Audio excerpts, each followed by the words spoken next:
Good evening, I'm Cynthia Ng. You are tuning in to Awani Tonight. Prime Minister Datuk Sri Anwar Ibrahim has defended the appointment of his daughter Nurul Izzah as his senior advisor, saying there is no nepotism involved.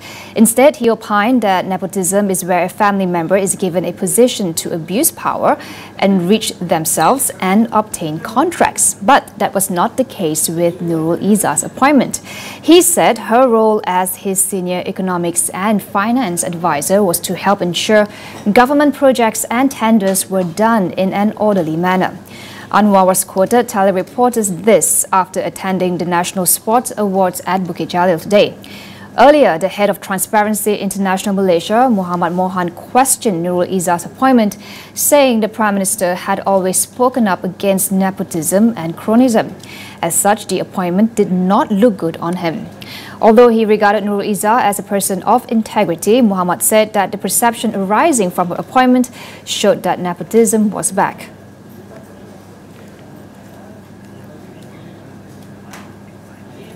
Malaysia's score in Transparency International's Corruption Perceptions Index has dropped for the third year in a row, scoring 47 out of 100 points, its worst performance in a decade. This is compared to its score of 53 points in 2019, which was then reduced to 51 in 2020 and 48 in 2021. The CPI uses a scale of 0 to 100, where 0 is perceived to be highly corrupted and 100 is perceived to be clean. With the latest drop in the score, Malaysia now ranks behind Saudi Arabia, Namibia and Mauritius. However, Malaysia still moved up one rank for 2022, standing at number 61 out of 180 countries. In 2019, Malaysia held the 51st spot in the Anti-Graft Group's report. Transparency International Malaysia President Dr. Muhammad Mohan raised concerns over Malaysia's score falling by 6 points over the last 3 years. He said the drop indicated that the country was heading in the wrong direction in terms of fighting corruption, supporting human rights and democracy in the public sector.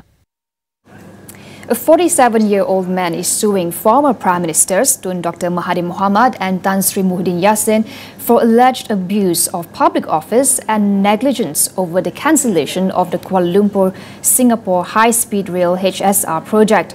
Muhammad Hatta Sanuri, who is a member of Parti Amanah Negara, filed the lawsuit on December 30th last year.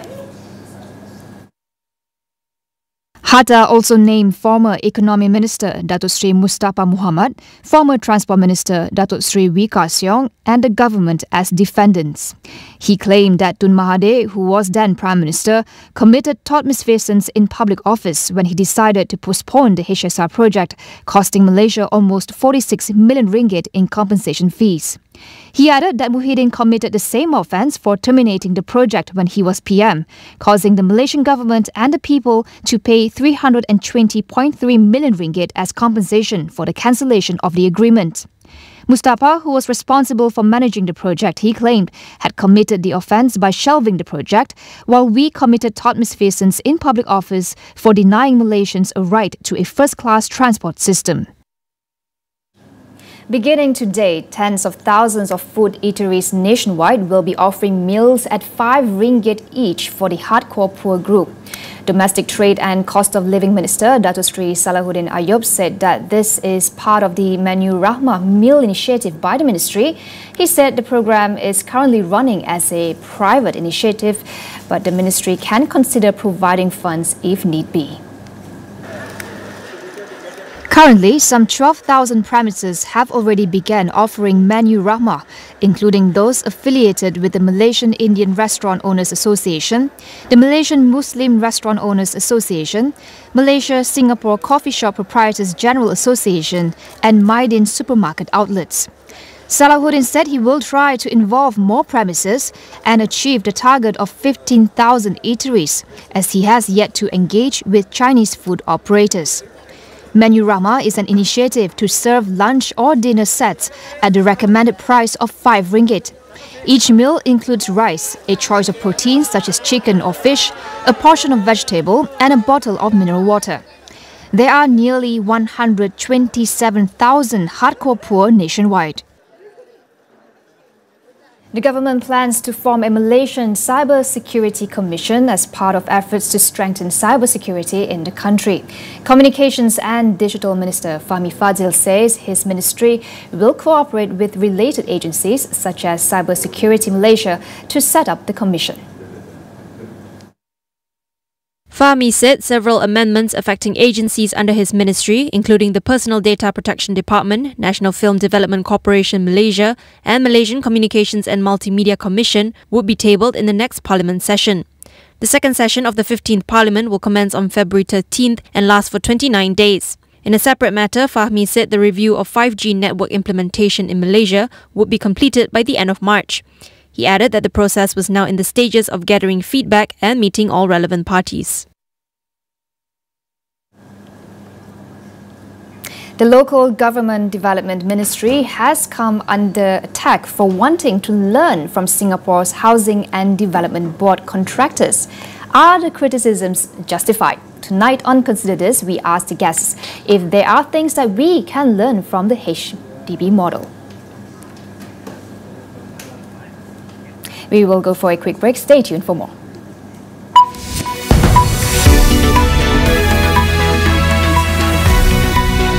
Cuaca panas menyebabkan kelemomor minyak dan kegatalan? Tewaskan kelemomor dengan Clear Ice Cool Menthol. Teknologi 3 kali ganda membersih kulit kepala secara mendalam. 3 kali lebih bersih. Tiada kelemomor, tiada minyak, tiada kegatalan. Clear terbukti menewaskan kelemomor. Nampak gaya dua-dua ni nak Digi-Fiber. Adik pun berhajat nak talent family kan? Ceritanya semua orang nak. Ini pelanin terbaik untuk keluarga. Perjalanan yang mereka akan lalui sangat mencabar. Mengharungi badai dan hujan, dari benua ke benua. Namun, ada yang mendapat idea lain.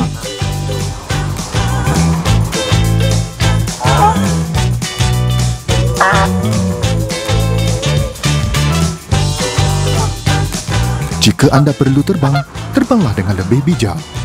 Ayah, kita dah sampai ke belum?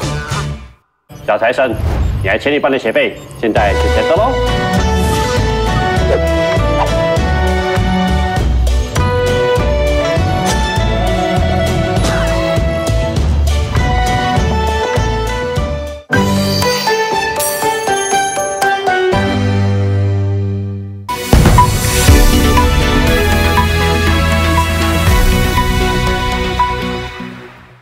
Welcome back. Higher Education Minister Datuk Seri Muhammad Khalid Nordin assured that there will be no political appointments for positions within the ministry and its agencies. We speak to Oi Zihao, President of the Higher Education Malaysia Association, to get his thoughts on how this can improve transparency in the Malaysian higher education system. Now you can see with some of the universities and also their board of directors is directly under the purview and also the discretionary powers of appointment by the ministers. So this move, it means a lot. It means the ministers is now trying to make professional decisions, trying to put political interests aside. But I think that would not be enough because politics is just it's sometimes just too overwhelming. So.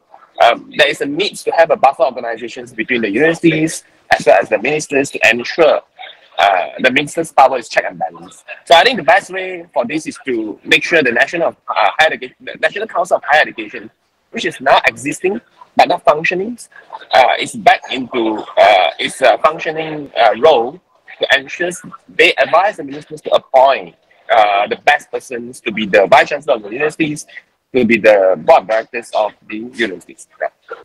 In 2022, a think tank revealed that Malaysia had over 200 political appointments made, with the Higher Education Ministry having the most appointments at 10. In the effort to further develop the nation's higher education system, Zihao said the ministry should facilitate more involvement and investment from the private sector. Now, another part of it is, of course, intellectuals. When we talk about intellectuals and also our trust when it comes together, again, it reflects on how Khalid Nordin policies is trying to bring more stakeholders, into the discussion. I think he mentioned in his speech that IPPS and the private higher education institutions is now a very key important components of the higher education sectors in Malaysia.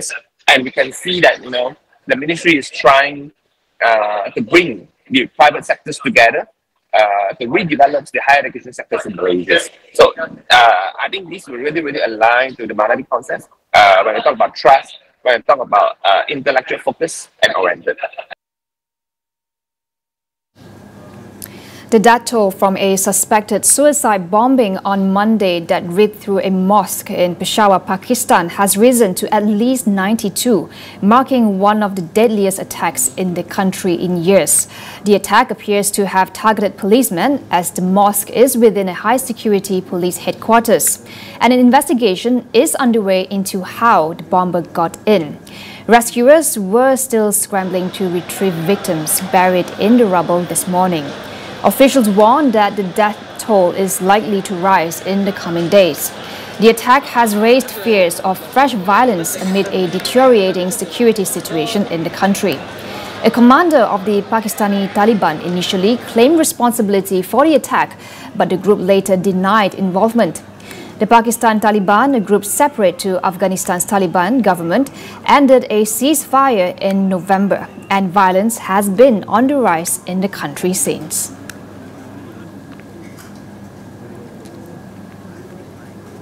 Hundreds of thousands of people took to the streets across France in a second round of coordinated strike action against President Emmanuel Macron's unpopular plan to raise the retirement age to 64. The strike disrupted electricity production, public transport and schools nationwide. The Paris metro suffered major disruption with few local and regional trains running. Half of the country's primary school teachers walked off the job, while public broadcasters and oil refinery staff also went on strike. Workers at nuclear reactors and thermal plants also participated in the protest, causing French power supply to go down by 4.4%. On January 19th, more than 1.1 million people marched in the biggest demonstrations over pension changes in over a decade. The government plans to push the retirement age from 62 to 64 and increase the years of contributions required for a full pension. Opinion polls show most French people oppose the reform, but Macron and his government have voiced their intentions to stand their ground. He said the reform is vital to ensure the pension system continues to work. U.S. President Joe Biden's administration plans to end the COVID-19 public health emergency this May 11th as the country shifts away from responding to the pandemic as a national crisis and instead manages the virus more like a seasonal respiratory disease. The Donald Trump administration first issued the emergency declaration in early 2020. Biden has repeatedly extended the measures, which were set to expire in the coming months. The move carries both symbolic weight and real-world consequences. Millions of Americans have received free COVID tests, treatments, and vaccines during the pandemic, and not all of that will continue to be free once the emergency is over. In a statement, the White House said it wants to keep the emergency in place for several more months so hospitals, healthcare providers, and health officials can prepare for a host of changes when it ends. The administration said it also intended to allow a separate declaration of a national emergency to expire on the same day, May 11th. New Zealand Prime Minister Chris Hipkins announced a cabinet reshuffle that he says will focus on key voter concerns ahead of elections in October. The new cabinet focused on core bread and butter issues like the cost of living, education, health and housing. But this reshuffle is just the first step.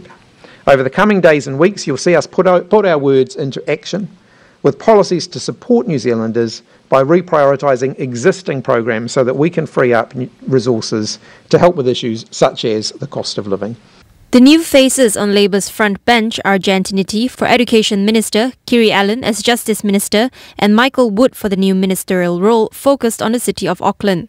First-time MP Aisha Virol was named Health Minister, replacing former Labour Party leader Andrew Little, who was moved to the Defence portfolio. Foreign Minister Nanaya Mahuta has been stripped from the local government portfolio, while Grant Robertson will retain the role of Finance Minister. That wraps up Awani Tonight. I'm Cynthia Ng. Thank you for watching. Good night.